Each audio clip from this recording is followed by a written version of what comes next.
에피소드를 저도 말씀을 드리고 싶은데요.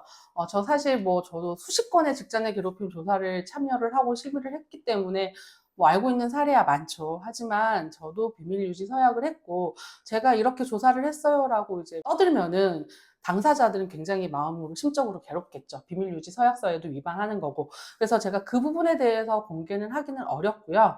다만 제가 강의도 하고 학습도 하면서 찾아본 판례 중에서 제가 좀 흥미로웠던 판례 3가지 정도를 소개해 드릴까 합니다. 제일 먼저 말씀을 드리는 거는 그 조직이 3명이 구성된 조직이었습니다.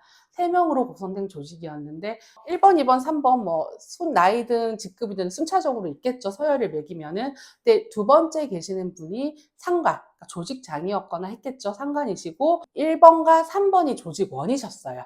그러면은 이분이 직장 이제 가장 상급자죠. 그런데 우리 3번께서 이제 1번과 소위 말하는 편을 먹으신 거죠. 편을 먹고 이제 그 상급 조직장에게 미친년, 또라이, 극혐 이런 식의 표현을 사용하면서 따돌렸던 사건이 있었습니다. 우위성을 본다면은 상급자고, 그쵸? 부서장과 조직원이기 때문에 우위성이 성립 안 되는 거 아닌가요? 라고 하실 수 있는데, 법원에서는 이걸 어떻게 봤냐 하면은 1번, 가장 선임자의 힘을 빌어서 가장 힘이 없는 하위자가 직장 내 괴롭힘을 한 것이기 때문에 이거는 관계상 우위가 인정된다 라고 해서 직장 내 괴롭힘이라고 법원에서 판단한 사례가 있어요. 그러니까 이 사례가 참 재밌었던 게, 일반적으로 우리가 직장 내 괴롭힘이라고 한다면은 상급자가 하급자를 괴롭힌다 라고 생각하는데, 그렇지 않고 다양한 방법과 수법을 통해서 직장 내 괴롭힘이 일어날 수 있다라는 걸 보여주는 사례 같습니다. 또 다른 건은 무엇이 있냐 하면 부당해고를 당했던 직원이신가 봐요. 부당해고를 당했고, 그래서 지방노동위원회로부터 부당해고라는 판정을 받으셔서 다시 복직을 하신 직원이 있는데, 이 직원이 원직 복직을 하자 회사에서는 리스크 대응 팀장이라는 보직을 부여만 했을 뿐이고, 이분에게 사무실이라든지 내선 번호라든지 이런 건 전혀 제공하지 않았고요. 그다음에 업무도 부여하지 않았어요. 그리고 업무 회의나 우리 요즘에 회사에서 카카오 단톡 많이 하잖아요. 이러한 단체 채팅방에서도 배제를 시켰어요. 그리고 우리 사장님께서는 해당 직원에게 권고사직도 권유를 했던 사실이 있다라고 합니다. 그래서 법원에서는 이러한 사실을 다 종합해서 본다면은 대표이사가 해당 직원이 회사를 사직하게 할 목적으로 직장 내 괴롭힘을 한 것이다 라고 봤고요. 그렇기 때문에 직장 내 괴롭힘을 인정하고 이와 더불어서 손해배상까지 해라 라고 판단을 했던 사례가 있습니다. 이는 근로자들끼리만 직장 내 괴롭힘이 일어난다라고 보기보다는 회사 대표자의 명시적 또는 암묵적인 지시에 따라서 조직적으로도 직장 내 괴롭힘이 일어날 수 있다라는 것을 보여주는 사례라고 생각합니다. 네, 다음으로는 병원에서 일어난 일인데요.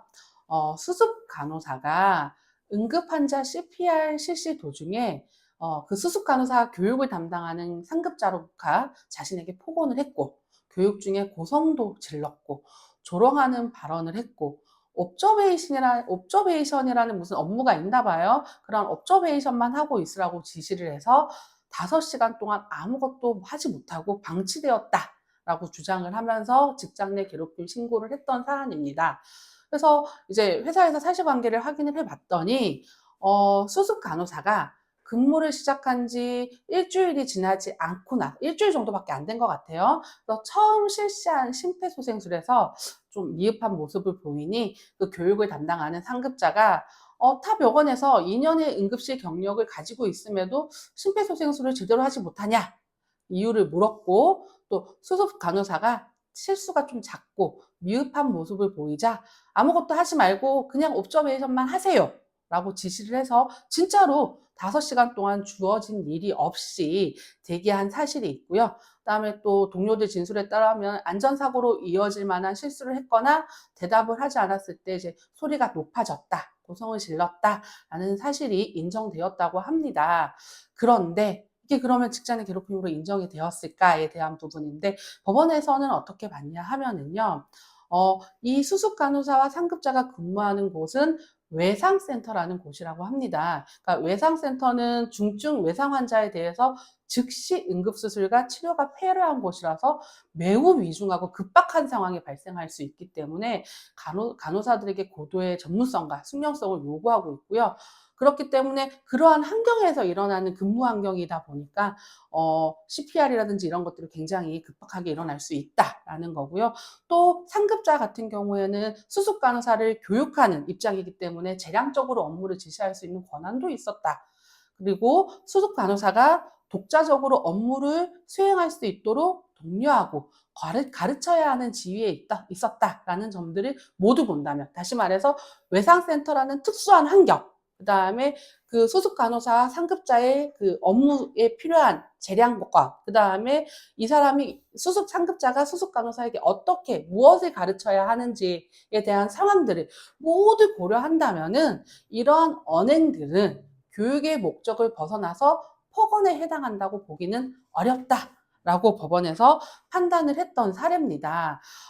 이러한 판단 사례를 본다면 아까 전에 제가 직장 내 괴롭힘 판단할 때 여러 가지 상황을 고려해야 된다라고 했는데, 여기서도 신고인과 피신고인의 관계도 고려가 됐고요. 수행 업무 특성이 고려가 됐고요. 또 그러한 이제 행위가 발생했던 장소와 상황, 행위의 내용, 이러한 모든 것들을 고려해서 판단한 사례이고요.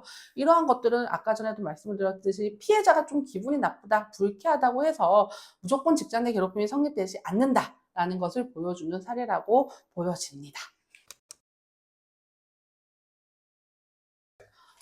사실 노무사로서 일하면서 제일 좋았던 건, 제가 산재 업무를 많이 하진 않지만 산재를 합니다. 꾸준히 산재 업무를 하고 있는데, 산재 업무라고 하면은 말 그대로 이제 회사에서 일을 하시다가 이제 돌아가셨거나 크게 다치신 분들을 위해서 근로복지공단에 이제 보험급여를 청구를 하는 일을 하죠. 근데 이게 산재 승인 받기가 쉽지는 않아요. 그러니까 사실 일하다가 어디 잘렸어요, 떨어졌어요 이러면 쉬운데, 뭐 뇌출혈이라든지 심근경색이라든지 자살이라든지 이런 경우에는 산재로 승인받기가 어려운데, 제가 가장 이제 저도 사실 울었던 경우가 있었는데, 자살 사건이었는데 자녀를 세 분 두고 자살을 하셨던 분이세요, 가장이.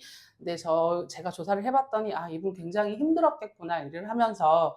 라고 해서 굉장히 마음이 안 좋았고, 그 자살 사건 같은 경우에는 우리 그 자녀 막내분께서 아버지의 그 사망 모습을 또 목격을 했던 사안이기 때문에 저도 자녀를 키우고 있는 입장에서 굉장히 마음이 아팠던 사건입니다. 그래서 책임감도 되게 많이 느꼈고, 무슨 일이 있어도 이거는 제가 꼭 승인을 받아서 이분들의 생활 안정을 시키고 싶다라고 해서 굉장히 오랜 시간 동안 고민을 해서 청구를 했는데, 다행히 산재로 승인이 나서 그분들이 이제 편안하게 지내시는 걸 봤을 때 가장 기뻤고, 가장 아직도 지금도 생각이 많이 나는 사례고요. 힘들었던 건 지금 굉장히 힘든데요. 제가 담당하고 있는 해고 사건이 있는데, 저는 이제 근로자 측 이번에 대리를 맡았는데, 근로자분께서 억울하게 누명을 쓰신 것 같으세요. 그래서 이분 세 분이신데, 이분들은 자기 목에 칼이 들어와도 그러한 행위를 한 적이 없다라고 하시는데, 회사에서는 두 장의 진술서만 가지고 이분 세 분들을 해고를 하셨어요. 근데 이게 이제 노동위원회에서도 계속 인정이 안 되고 있는 사안이라서 굉장히 답답하고 괴롭고, 사실 제가 봤을 때는 이분들의 말이 사실인데 이게 받아들여지지 않을 때 굉장히 괴롭습니다.